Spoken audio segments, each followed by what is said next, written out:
Kejaksaan Agung kembali menegaskan status ex Jampitsus Febri Adriansyah masih berstatus tersangka. Hal tersebut meralat pernyataan sebelumnya, jadi diralat pernyataan sebelumnya yang menyebut Febri masih saksi. Penegasan mantan Jampitsus sebagai tersangka disampaikan Kejagung melalui keterangan pers. Dalam surat ini, Kapus Penkum Kejagung mengatakan status Febri Adriansyah masih status tersangka.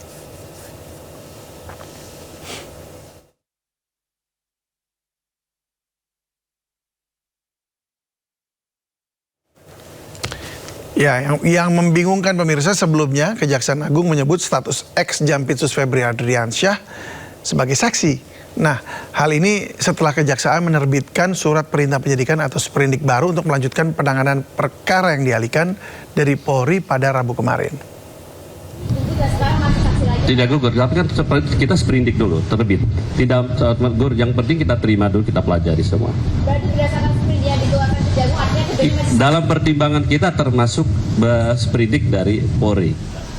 Dan sprindik dari Polri. Tapi untuk sprindik yang dikeluarkan Kejagung artinya dua orang itu masih saksi? Iya, diantaranya sebut oknum salah satu negara.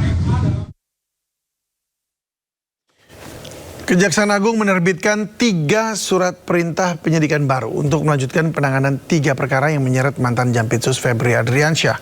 Sprindik baru diterbitkan Kejagung usai Polri menyerahkan sejumlah dokumen dan barang bukti. Kepala Pusat Penerangan Hukum Kejaksaan Agung Anang Supriyatna menyatakan penerbitan 3 sprindik dilakukan setelah penyidik Polri menyerahkan dokumen serta barang bukti kepada penyidik Kejagung. Anang juga menegaskan Kejagung tetap akan bersinergi dengan penyidik Polri dalam proses penyidikan lanjutan. Selain itu KPK juga akan dilibatkan untuk melakukan supervisi.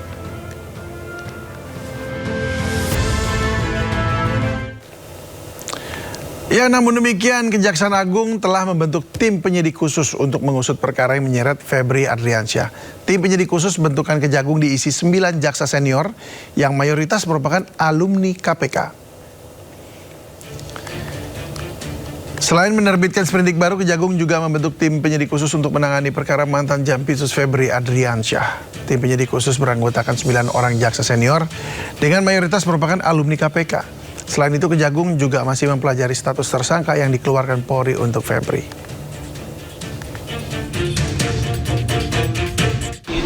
Dalam sprindik baru, kami terbitkan makanya sprindik yang sifatnya khusus, kita bentuk tim khusus.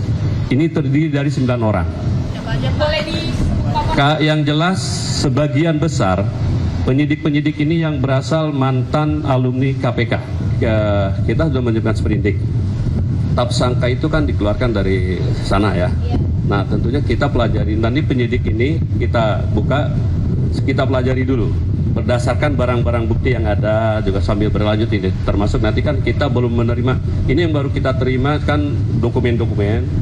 Belum barang bukti, nanti juga tersangka kita terima. Tidak gugur, tapi kan kita sprindik dulu, terbit. Tidak gugur, yang penting kita terima dulu, kita pelajari semua. Berarti berdasarkan sprindik yang dikeluarkan Kejagung artinya dalam pertimbangan kita termasuk sprindik dari Polri.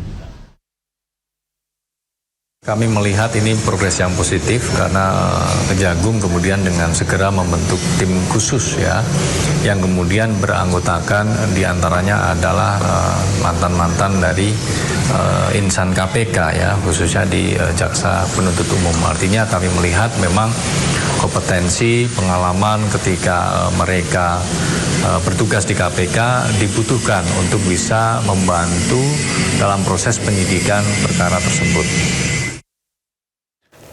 Jadi Febri Adriansyah tersangka atau saksi? Nah, status Febri Adriansyah ini ramai dibicarakan. Usai Kejaksaan kemarin sempat menyatakan membuat 3 sprindik baru dan 2 TSK menjadi saksi. Jadi hari ini ditegaskan status FA masih tersangka. Tidak gugur, tapi kan kita sprindik dulu, terbit. Tidak gugur, yang penting kita terima dulu, kita pelajari semua. Berarti berdasarkan sprindik yang dikeluarkan Kejagung artinya dalam pertimbangan kita termasuk sprindik dari Polri. Dan sprindik dari Polri. Tapi untuk sprindik yang dikeluarkan Kejagung artinya 2 orang itu masih saksi? Iya, diantaranya sebut oknum salah satu negara. Nah, pernyataan ini nih yang membuat heboh kemarin. Kalau Kalau diulangi, kalimat jawaban dari Pak Anang Supriyatna, Kapus Penkum Kejaksaan Agung, di mana pertanyaan wartawan adalah, artinya dari sprindik baru, 2 orang itu apakah masih saksi, Pak? Jawabannya, iya, diantaranya disebut oknum. Iya, di antaranya sebut oknum salah satu. Sebut oknum salah satu. Lalu dari pernyataan itu memunculkan asumsi, berarti Febri Adriansyah berganti status menjadi saksi. Loh, kok bisa? Netizen heboh dan ramai-ramai membuat komentar terkait hal ini. Bagaimana bisa? Padahal sebelumnya Polri sudah menetapkan Febri Adriansyah sebagai tersangka. Ketika netizen heboh, video-video reaction tentang hal itu bermunculan, ada kabar baru lagi. Malam tadi, Kejaksaan Agung menegaskan status ex-Jampitsus Febri Adriansyah masih berstatus tersangka. Dalam surat resmi Pusat Penerangan Hukum Kejaksaan Agung ditegaskan bahwa status Febri Adriansyah masih tersangka. Loh, jadi statusnya tersangka atau saksi nih? Maunya apa? Ya, pembatalan status tersangka memang harus melalui proses peradilan ya. Namun ketika diserahkan dari kepolisian ke kejaksaan dan dengan sprindik baru, apakah artinya status tersangka otomatis bisa jadi saksi gitu? Sempat membuat heboh perubahan status Febri Adriansyah menjadi saksi, kejaksaan buru-buru kembali menegaskan Febri Adriansyah statusnya masih tersangka. Jadi saksi atau tersangka? Yang mana nih? Nah, untuk membahasnya lebih lanjut telah bergabung bersama kami pakar hukum pidana Abdul Fikar Hajar. Selamat sore, Pak Fikar. Selamat sore, Mas. Oke. Ya, Pak Fikar udah lihat videonya tadi barusan ya. Ya. Jadi, aduh, harapannya kan mau transparan semua nih, Pak ya. Ya, Ini betul. belum persoalan emasnya dari mana, uangnya dari mana, uang dolarnya dari mana gitu ya. Ini udah naik turun aja ini statusnya Febri Adriansyah. Menurut Anda ini ada apa sih kira-kira? Maksudnya emang boleh gitu Pak kalau ada pengalihan gini, walaupun ini kata pengalihan ini juga menjadi persoalan ya. Lalu statusnya jadi downgrade gitu. Ya, oke. Jadi yang harus dipahami itu begini. Proses perkara pidana itu dimulai dari proses penyelidikan. Nah, penyelidikan itu tugasnya adalah memastikan atau mencari dan memastikan ada sebuah peristiwa, ya, dan peristiwa itu adalah peristiwa pidana. Nah, kalau peristiwa bisa banyak, ya, bisa peristiwa perdata, peristiwa kalau dari perspektif hukum bisa peristiwa administrasi negara dan sebagainya. Nah, tapi di dalam perkara pidana yang namanya penyelidikan itu mencari dan memastikan ada suatu peristiwa pidana. Itu dulu. Nah, begitu diketahui ada peristiwa pidana, maka ditingkatkan itu menjadi penyidikan. Nah, penyidikan, dan di penyidikan itulah kemudian dikumpulkan alat-alat bukti. Alat bukti itu saksi, ahli, surat, ya. Tindak pidananya menjadi terang. Oh, ternyata seperti ini. Tindak pidananya, barulah ditetapkan siapa tersangkanya. Nah, biasanya tersangka itu, bukan biasanya, kebanyakan atau mayoritas tersangka itu adalah berasal dari salah seorang saksi, gitu. Nah, jadi sebenarnya dalam kasus diulangi, ini dari salah seorang mana Pak? Saksi. Halo. Oke, saksi, ya. Halo. Saksi ya. Jadi, ya. Alat kan yang disebut alat bukti itu pemeriksaan saksi, ahli, bukti surat, betul. Ya, baru ditemukan tersangkanya. Jadi mencari alat bukti dulu, mengumpulkan alat bukti, tindak pidananya menjadi terang, baru ditetapkan siapa tersangkanya. Nah, itu di tingkat penyidikan. Artinya apa? Artinya itu adalah kewenangan kepolisian, kewenangan penyidik, gitu. Ya, dalam tindak pidana umum ini kewenangan penyidik maupun dalam tindak pidana khusus. Tetapi dalam tindak pidana khusus, ya, termasuk korupsi, jaksa juga bisa jadi penyidik, ya, jaksa juga bisa jadi penyidik. Nah, karena itu ketika polisi menyerahkan berkas ke kejaksaan, gitu ya. Nah, entah dia tadi ada permintaan maaf, saya lihat videonya. entah dia lupa entah gimana, masih menempatkan FA ini yang di polisi sudah dikualifikasi sebagai tersangka kembali menjadi saksi, kan begitu ya.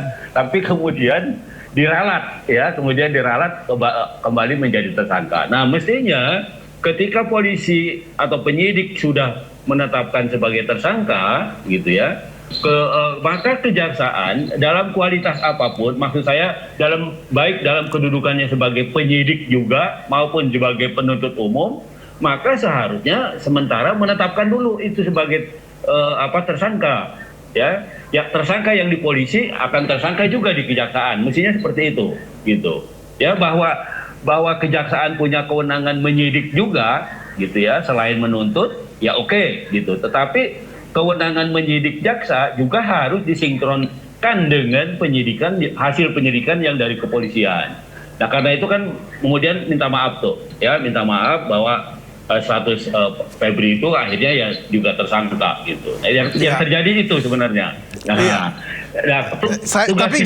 Tapi gini Pak, kita ini kan kita tahu lah ya Pak, maksudnya di dalam pihak kepolisian aja juga dia punya slogannya presisi.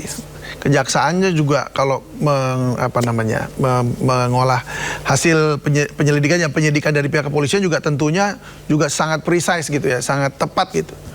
Apa alasan lupa itu bisa diterima begitu saja atau gimana? Emang bisa gitu lupa begitu aja? Harusnya nggak lupa, karena ketika penyidik polisi menyerahkan berkas ke kejaksaan itu sudah jelas. Ya, artinya ada berkasnya gitu kan, ada siapa tersangkanya, siapa saksi-saksinya, ada barang buktinya gitu. Itu yang diserahkan, ada orangnya kemudian diserahkan. Jadi ada 3 hal, berkas perkara, ya, tersangkanya gitu ya. Nah, kemudian itu diserahkan kepada kejaksaan. Nah, kalau kejaksaan kemudian kejaksaan mestinya harus mengikuti apa yang sudah dilakukan oleh penyidikan. Nah, kalau kemudian ada perubahan itu bisa terjadi di pengadilan. Nah, dalam arti diuji dulu itu status tersangkanya, ya. Apakah memang ada bukti, ada alasan dia didudukan sebagai tersangka? Apa memang betul dia melakukan tindak pidana? Nah, itu kan diuji melalui pemeriksaan di pengadilan. Dan hakim yang harus menetapkan itu kan, bahwa ini enggak nih, paling cukup jadi saksi aja begitu ya kan? Ya, betul. Jadi itu kewenangan hakim. Betul. Nah, tapi penuntut umum atau jaksa itu tugasnya adalah memproses perkara itu menjadi dakwaan, kemudian mendakwa. Kan jelas siapa tersangkanya gitu. Jadi memang agak aneh juga kalau kemudian kelupaan karena berkas yang dikirim oleh polisi jelas gitu loh. Oke, ada BAP-nya, Pak Fikar, kita ngomong keanehannya dulu deh ya. Keanehannya dulu. Menurut Anda ini ada upaya apa di balik kata keanehan ini? Ya, saya kira kalau dipikir secara logis ya masuk akal juga gitu ya, artinya ini satu upaya mungkin ada solidaritas korp dan sebagainya, bahwa tersangkanya kan dari kalangan mereka juga ya, apalagi kemudian jabatannya eselon 1 loh, di bawah Jaksa Agung kan itu kan Jampitsus itu kan jam-jam itu kan di bawah Jaksa Agung langsung gitu, jadi itu kedudukannya sebagai eselon 1. Nah, karena itu kemudian mungkin ada semacam solidaritas korp ya secara diam-diam, tetapi itu nggak bisa diterapkan di dalam konteks perkara proses penanganan perkara gitu. Nah, karena itu kemudian disadari itu ya, mungkin juga ada yang bilangin juga ya jangan begitulah maunya gitu kan. Akhirnya kan disadari, dikembalikan statusnya memang dia tersangka gitu. Dan jujur kan jadi orang jadinya bingung Pak ya. Kenapa? Karena nih yang bener nih mau nolongin temen atau gimana nih? Dan lama-lama nggak selesai juga nih kasus kan lama-lama. Betul. Iya kan? Iya, artinya masyarakat juga udah pinter gitu. Mereka udah komentar banyak di ini. Ini aneh banget, udah kayak lift eskalator aja nih, naik turun statusnya. Ya, mestinya gitu. Mestinya pikiran seperti itu juga menjadi pertimbangan gitu. Ini kita nggak bisa main-main. Masyarakat menyoroti kita, tidak hanya 200 juta, mungkin yang di luar negeri pun juga menyoroti juga gitu, karena yang menjadi tersangkanya pejabat publik juga kan, bagian dari pejabat publik. Nah karena itu ini menarik perhatian. Nah, mestinya ada pikiran seperti itu gitu. Ya, nah, dan ini jadi ada seperti kayak ada kesengajaan juga gitu ya, jadi kelihatan ada kesengajaan. Ya. Seperti Betul. kelihatan begitu. Sepertinya ada enggak. Walaupun kemudian minta maaf gitu ya. Kalau minta maaf kan artinya nggak sengaja tuh, ya kan. Nah yang boleh merubah itu adalah hakim nanti di pengadilan. Ya, itu pun harus diuji berdasarkan alat-alat bukti, berdasarkan saksi, ahli segala macam. Oh ini dia nggak tidak pas diletakkan sebagai terdakwa umpamanya. Ya, karena ternyata tidak terbukti dia menjadi pihak yang memang bertanggung jawab atas terjadinya tindak pidana ini umpamanya. Nah, itu nanti hakim yang menyimpulkan. Nah ini Pak Fikar, sekarang jadi kita pengen melihat ininya nih, kemungkinan potensinya justru malah nanti kalau Pak ex Jampitsus ini, Pak Febri ini malah akan pra peradilan, lalu ada kemungkinan malah justru lolos karena menurut informasinya justru malah di pihak kepolisian belum diperiksa, lalu udah langsung ditetapkan aja jadi tersangka gitu. Nah menurut Anda ini urutannya seharusnya bagaimana? Apakah memang ini bisa kemudian diperadilankan lalu Pak FA itu akan menang karena ada kesalahan prosedur begitu? Oke, nah jadi kan gini, kalau lihat kronologi peristiwanya ya, begitu polisi menetapkan, memeriksa, ya menggeledah segala macam, melakukan upaya paksa, itu dengan upaya paksa itu sebetulnya Febri itu sudah ditetapkan sebagai tersangka itu sebenarnya, karena itu dianggap bagian dari locus delicti kejahatannya gitu. Nah karena itu kemudian itu digeledah gitu tempat itu. Ya, mungkin juga ada beberapa barang yang diambil sebagai barang bukti juga. Nah, itu sudah dilakukan. Nah, itu upaya paksa. Nah, upaya paksa itu dilakukan dalam satu proses penyidikan yang sudah jelas siapa tersangkanya, gitu. Nah, bahwa polisi secara tekstual lupa dia menentukan ini loh secara tertulis siapa tersangkanya, gitu ya. Nah, itu yang memang menjadi aneh, gitu, ya, yang menjadi aneh. Karena kan gini, kita tahu juga kan mereka dipanggil presiden kan semua kan, ya kan, Kapolri, Jaksa Agung, semua dipanggil presiden itu, iya kan. Nah kita nggak tahu itu yang dibicarakan mereka gitu. Mestinya ya meskipun presiden kepala pemerintahan, dia juga nggak bisa cawe-cawe di bidang penegakan hukum sebenarnya. Begitu masuk ke kasus, presiden juga tangannya nggak bisa gitu. Meskipun jaksa dan polisi itu ada dalam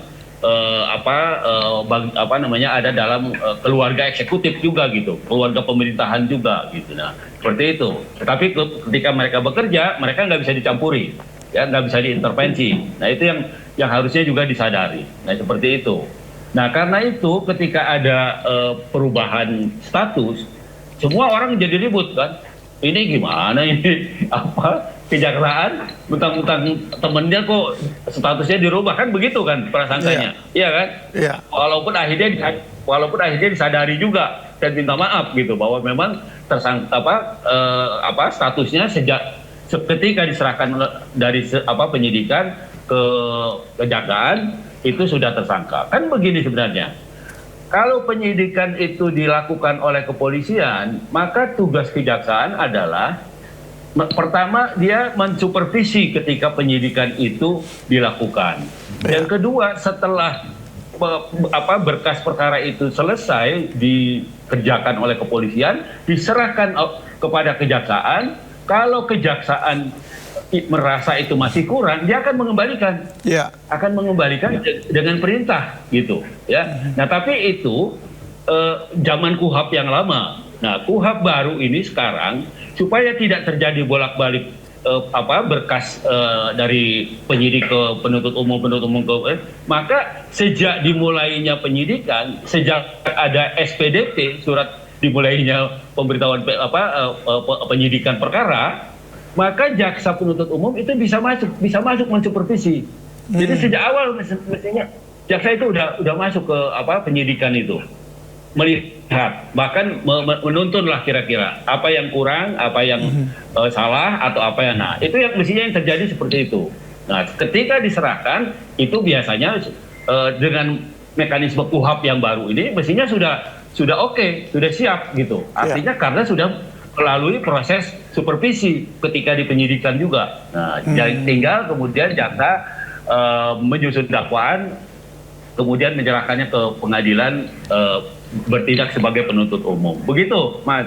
Oh, oke. Jadi sebenarnya ya ini bisa dilanjutkan ya, walaupun nanti mungkin saja ada pra-peradilan, tapi ya karena ada KUHAP yang baru juga, ya kan? Ya. Jadi kita bisa masih bisa lanjut ya, masih bisa ada harapan gitu buat masyarakat maksudnya untuk ini kasus ini tetap terkuak gitu. Pra-peradilan itu bisa dilakukan baik pada tingkat penyidikan di kepolisian maupun sebelum masuk ke pengadilan, setelah diserahkan ke jaksa juga masih bisa di pra-peradilankan. Ya, nggak ada masalah itu. Sampai kemudian pra-peradilan itu akan gugur kalau berkasnya dinaikkan ke ke pengadilan. Nah, pra-peradilannya akan gugur. Karena pra-peradilan kan mempersoalkan proses sebenarnya, iya kan? Apakah penetapan tersangkanya sah, apakah penangkapan penahanannya sah, apakah penggeledahan yang dilakukan oleh polisi itu dan penyitaan barang bukti itu sah atau tidak. Nah, itu pra-peradilan gitu. Tetapi ketika berkasnya diserahkan ke pengadilan, maka sudah tertutup pra-peradilan. Begitu, Mas. Pak Fikar, terakhir ya, mungkin begini, ini kan ada barang bukti, emas dan uang begitu. Kalau ini ada dialihkan ke kejaksaan, artinya semua barang bukti diserahkan ke kejaksaan, begitu ya? Betul. Lalu kalau ada pihak kepolisian kemudian masih menemukan ada lanjutan atau ada temuan-temuan baru, itu harus dikoordinasikan ke kejaksaan atau mereka bisa melakukan penggeledahan atau aksi sendiri lalu kemudian diserahkan ke kejaksaan? Oke, nomor satu, kalau penyidik menemukan lagi barang bukti, maka dia akan menyelidiki dulu, ya, akan menyelidiki dulu apakah barang bukti ini bagian dari tindak pidana yang sudah diserahkan ke kejaksaan itu, gitu ya, atau ini ada tindak pidana sendiri, gitu umpamanya. Oh, dia harus temukan dulu itu ya, temukan pidananya apa, gitu. Oke, baik. Nah, betul. Dia bagian dari tindak pidana yang pertama atau ada tindak pidana sendiri. Apalagi kalau ditemukannya di tempat lain. Ya, iya kan? Nah, itu bisa jadi ada tindak pidana lain gitu yang tersendiri. Baik, jadi dalam hal ini polisi tetap harus bersinergi dengan Kejaksaan Agung, begitu ya. Tetapi domainnya sekarang semua ada di Kejaksaan Agung. Betul. Oke, jadi polisi nggak bisa kecuali perkara tilang, ya. Polisi kecuali perkara tilang dia bisa langsung bawa ke pengadilan menuntut. Iya kan, kalau ada ditilang kan langsung ketemunya petugas polisi kan. Tapi kalau perkara pidana biasa semua harus melalui kejaksaan. Jadi jaksalah yang akan bertindak nanti sebagai penuntut umumnya. Begitu, Mas. Baik, Pak Fikar, sudah jelas. Terima kasih banyak atas waktunya di Sino Sore. Semoga terkuak ini ya, kasus ini. Uang siapa itu, emas siapa itu, dan juga pelakunya bisa dibawa ke pengadilan dan tentunya harus dihukum seberat-beratnya. Terima kasih Pak Fikar, salam sehat selalu. Pemirsa, ibu kota wilayah Kurdistan Irak diguncang rudal. Informasi yang akan hadir usai jeda berikut ini.